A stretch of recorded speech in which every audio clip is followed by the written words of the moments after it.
The title of my talk here is Chasing Light, which means that virtually any photographer in the audience could come up and give this lecture, because that's what a career in photography is about, generally speaking. You're chasing information, you're chasing people, you're chasing events and all that sort of stuff, but at the end of the day, photography is what? Comes from a Greek root, photographos, which means to write with light. And I often, or always actually, ascribe to light all of the virtues you might ascribe to the written or spoken word. You know, it has color and tone and inflection and range and tonality, and it has all of these things that generally speaking you might find in a novel. I oftentimes use very human adjectives to describe light. It can be voluptuous, it can be ornate, it can be baroque, it can be slashing, it can be angry, it can be hard, it can be make someone look like an angel, it can make someone look like a devil. All that sort of stuff you can impart to your subject via the use of light. So that's kind of what we're about at this point in terms of describing a career. I mean, and I have been doing this a long time. 35 years. I allowed myself the title of professional photographer in 1978, okay? I bought my first Nikon camera in 1973, so that dates me, certainly, in terms of probably relating to this audience or folks out here. I've just been at this a long time, and it's passed very, very quickly. It sounds stupid, really, to say 35 years passes in a blur, but the life and career of a photographer, it happens very, very quickly. Oftentimes, you just feel like you've been dumped into a blender. Your emotions, your instincts, your sympathies for the human condition, your technical abilities, all that mix of stuff that goes into the mosaic of being a photographer, you just kind of throw it into this high-speed blender, and all of a sudden, it's 10 years later, And here we are. So let me get started here. As the slide indicates behind me here, I'm a Nikon USA ambassador. Very proud to be that. I've been shooting Nikon equipment my whole career. So let's go forward here. Light, okay. This was my first major story for the National Geographic, Ellis Island. Back before it became a national monument, and it was in disrepair when they had to reconstruct it. You might recall that effort that hundreds of millions of dollars got solicited. Lee Iacocca spearheaded the effort, and they returned Ellis Island into something that could be an icon that people would visit. But this is the deserted section of the island. It's very, people look at me sometimes and they associate me with flash, the use of artificial light. But I tell you, I had a retrospective this past year, which means I'm rapidly becoming a historical artifact. When they start giving you retrospectives, it's kind of a pat on the head like, dude, you've been around for a while. And 50 pictures on the wall of the Monroe Gallery in Santa Fe, New Mexico. Pretty cool. And I stood in that room and I looked around, I said, that's it? 50 pictures? It all seemed so important at the time, And I looked at those 50 pictures, and here I am sort of associated with the use of flash. 80% of them were natural light. Light is where you find it. Light is where it's what moves you. I sometimes describe it as the wand in the conductor's hand. As photographers, we follow it, we watch it, we move to its tempo, we observe it. It creeps across the floor, it bounces off of things. We follow it religiously. So this is the battered, old, dilapidated section of Ellis Island by window light. But variety, I'm a generalist, which means I've been a general assignment magazine photographer for my entire life, which means I've been thrown everything but the kitchen sink to photograph, and probably that too. Okay, and some folks look at me sometimes, I get interviewed with magazines or something like that, and they say, wow, that's an interesting choice you made, Joe, to become a generalist. I kind of chuckle, because I laugh at them and I say, dude, I had no choice. I just wasn't good enough at any one genre of photographer to be just that, that was my path. I started as a wire service photographer in New York City, a newspaper guy, and then I migrated into magazines. Here's the thing, I'm very passionate about photography. I'm still in love with the sound of the shutter. All these years later, I love the fact that we make decisions as photographers. Anybody here been to a business meeting in their life? Aren't they lovely? Aren't they fun? You know, a whole bunch of people around the table, everybody trying to carve out their own agenda. Somebody's, grinding down on somebody else. This one doesn't like that one. Someone's trying to dodge responsibility and, And then what's the upshot of those enormously productive sessions? Let's have another meeting in 3 weeks to discuss this meeting. I'm making light, of course, but that's oftentimes the way things proceed. You know what the beautiful thing about being a photographer is? Win, lose, or draw, right or wrong, the decision belongs to you. I got my name on the door and my eye on the lens, and that moment of decision is mine. At the shutter, when I click that shutter, and that's maybe part of the reason I like the sound of the shutter so much, there's finality there. If I'm 1 second late or 5 seconds early, that's on me, and I live with that. And that is a beautiful, wonderful thing, because there's not a lot of clarity in this world. There's a lot of smoke and mirrors out there. But the thing is, photographers, part of our mission is to cut through all that stuff and be incisive, decisive. At a certain point in time, you take a slice of that time continuum and you make it permanent. And when you go out in the morning and you have cameras in your hand, there's nothing there, right? Everything's in anticipation. But by the end of the day, after you've made some pictures, you've actually created something. How many people can say that at the end of a workday? That's pretty cool. I enjoy that aspect of it. And that's not to say that every click of the shutter is successful. In fact, I'll be totally honest with you and tell you most of the clicks of my shutter anyway have been failures. Absolute, abject, just complete, abysmal. Should I get more descriptive? And that's a constant component of a life as a photographer. If you're not failing, then you're not pushing the edges, you're not pushing your own envelope, all those kinds of things. So, anyway, back to pictures. The Pilobolus Dance Troupe. High-key picture. I don't shoot this type of thing very often. I shoot dance a lot, but I don't shoot high-key all that often. They're famous for creating human architecture.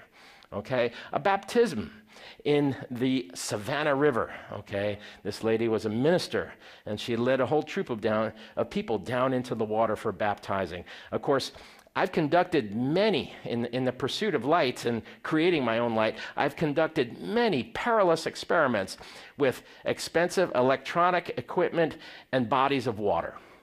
Okay, so there's a fairly sizable strobe in the river with her, and my very nervous assistant at that time hanging on to a metal pole.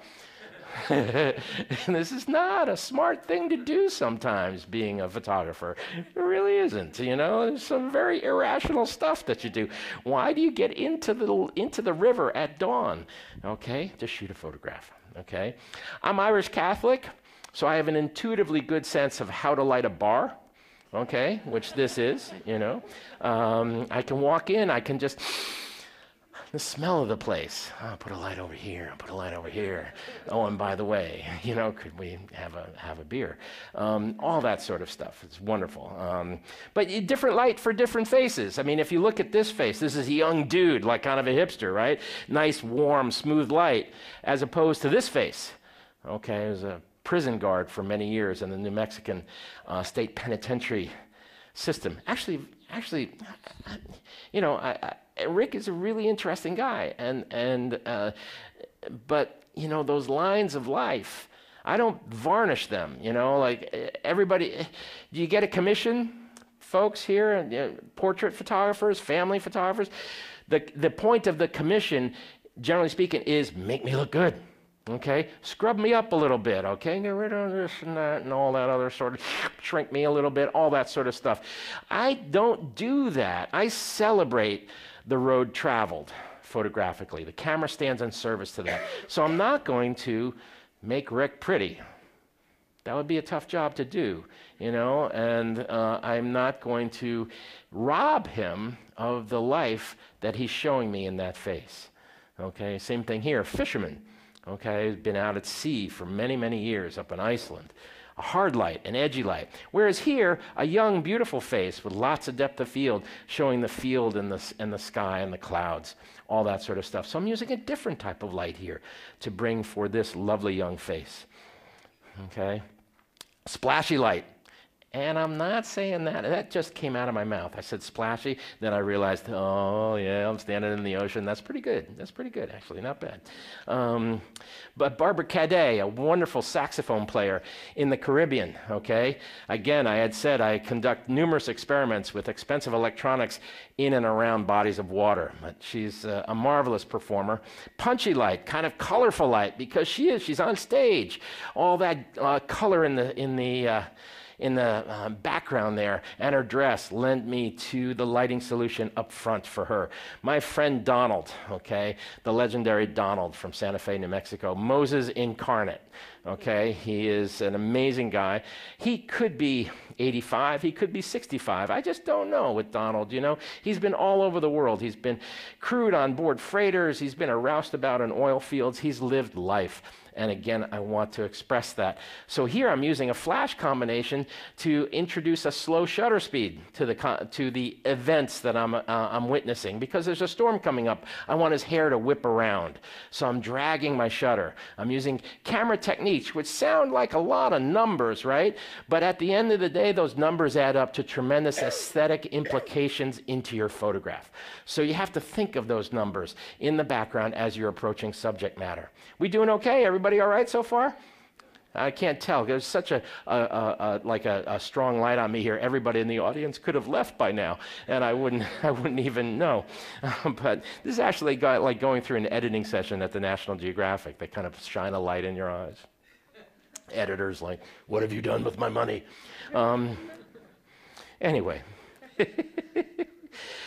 Oh, Lord. There we go. But there's Donald as an angel. Okay, I'm using light in a different way here. That first portrait was a one light portrait. This is deploying several lights to an effect. Okay, those wings were commissioned by Sports Illustrated. They asked me to do a portrait of an athlete who had a tremendous wingspan. And so I said, well, all right, you know, how about wings? And they said, yeah, okay, good. And so I commissioned these wings. There is, or at least was, I haven't used them lately, of course there is, right? A place that makes wings in Hollywood, okay? And the place that makes wings for all the film and television industry, they are called mother pluckers. This is true, okay? And these wings were drop shipped to my location, and they cost Sports Illustrated $3,000. And of course, my editor wanted them back, and I kept dodging the question. Now the editor's no longer there. And now I own these wings. So, you know, dance, again, cycling back to dance, a one light picture of one of my favorite people and dancers, you know, up there. Jen Concepcion, the lovely wife of R.C. Concepcion down in Tampa, Florida, marvelous dancer. One light portrait on the beach, got lucky with the sky. Okay, that is it. You know, as photographers, there is kind of a bit of a cult of ego associated with being a photographer. You know, I'm sure you've seen or heard, you know, like people who, you know, might kind of expound upon their abilities and says, you know, we operate at the whim of the world. Do you think bankers go to work in the morning worried about what the light's going to be like at 4 o'clock in the afternoon? We do. We're anxiety-ridden people. This is actually a misery-inducing profession to get into. It's angst-ridden. It's anxiety-producing. You're never certain of anything, all that sort of stuff. So they actually brought me in as an inspirational speaker to make everybody feel good about themselves and what they're trying to do. But, you know, a sky like this, for instance, you know, I just got lucky with the sunrise. This is shot with speed lights, believe it or not. Okay? These are Nikon SB speed lights, and there's 3 of them on a stick off to camera left, because what's my best friend here? The shadow that's being created by a big rock that you can't see. He would be in complete shadow. He would be a silhouette right now because I'm exposing for the background. But the mechanics of it there is I simulate the direction and color of rising morning light with flash, and the sun does the rest of the job for me, and I'm able to pop him into the air and freeze him in the middle of the air.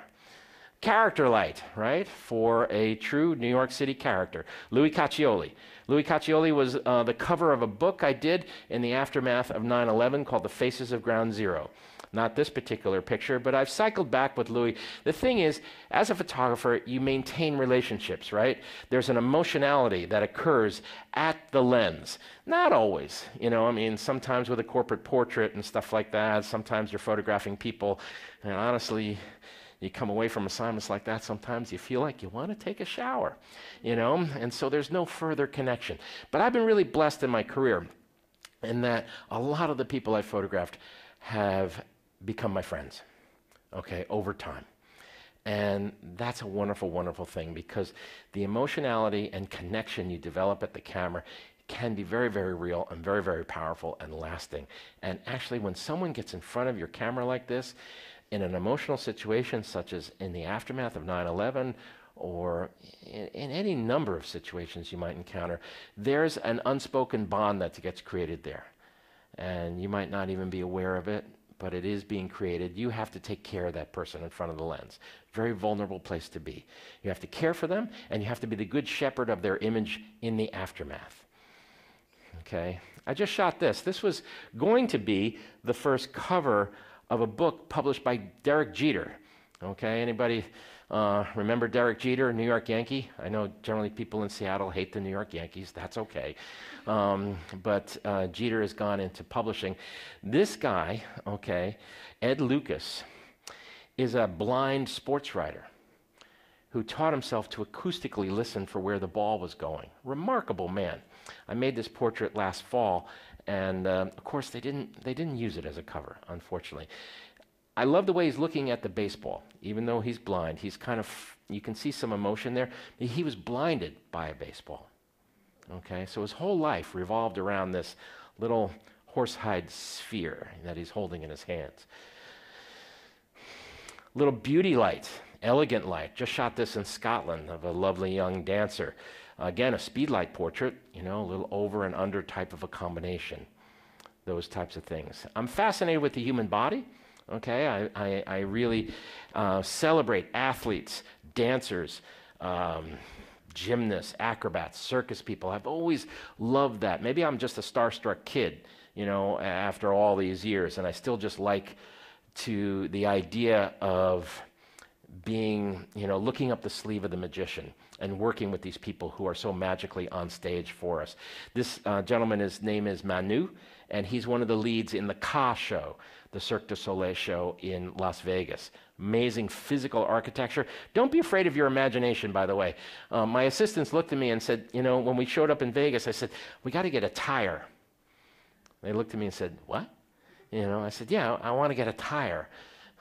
And they said, we're photographing athletes. I said, yeah, but I think a tire will be fun for them to play with.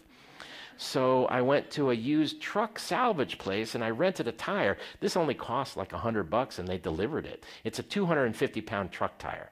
So we took it on ropes and we hung it from the ceiling, and then I just asked Manu to get under it and press against it. And it's a nice shape. It's got certain level of patina and, you know, just kind of this decrepit sort of stuff that photographers, we love things with character. And then Manu provides a counterpoint with his sleek physicality. Don't abandon your ideas. You know, as a photographer, I had petitioned, I've used Gitso tripods for many years. And I kept saying to them, why don't you give me a tripod? I know some people who could do a fun thing with it to emphasize how strong they are. And they were like, yes, you have a nice imagination. That's very good. Thank you very much. But I kept bringing it up. And I think they finally gave me the money so I would get out of their office and shut up and stop bothering them. That actually can work as a strategy for photographers. You know, if you're just so painfully bothersome, sometimes people will give you a job just to get you out of their office. And so they gave me one. And this lady is one of the leads in the O show. She's a marvelous athlete, former member of the Russian Olympic team as a synchronized swimmer. And I don't know, I woke up one morning and said, I really got to photograph a guy with 2 oxyacetylene torches. I don't know where this stuff comes from. It was probably some sort of deeply seated lacking in my education or something. You know, I was raised wrong or something. I don't know. you know. But I enjoy, as I say, I enjoy characters, okay? James and Thez, he used to be a Calvin Klein model, a Calvin Klein underwear model, and for obvious reasons. Shot that just recently for the Profoto Corporation. And then Nikon, God bless them, they commissioned, I had noticed down at the Marriage Bureau, having shot a wedding there of a friend, nobody had a wedding photographer. I went to Nikon and said, why don't we create an impromptu wedding studio at the Marriage Bureau of New York? And they jumped on it, and we created the Nikon Studio Wedding Truck. And it's a 20-foot box truck. I drove it right to the steps of the marriage hall in New York City, and we shot 70 couples for free in 2 days. With speed lights, created 2 studios in the back of the truck, and it was one of the more fun projects I've ever done. Just shot that a couple of months ago. I think it was, 2-3 months ago. And I'm here to tell you the road ahead is unknowable. Being a photographer is taking a journey that has no destination, folks. Thanks for coming today.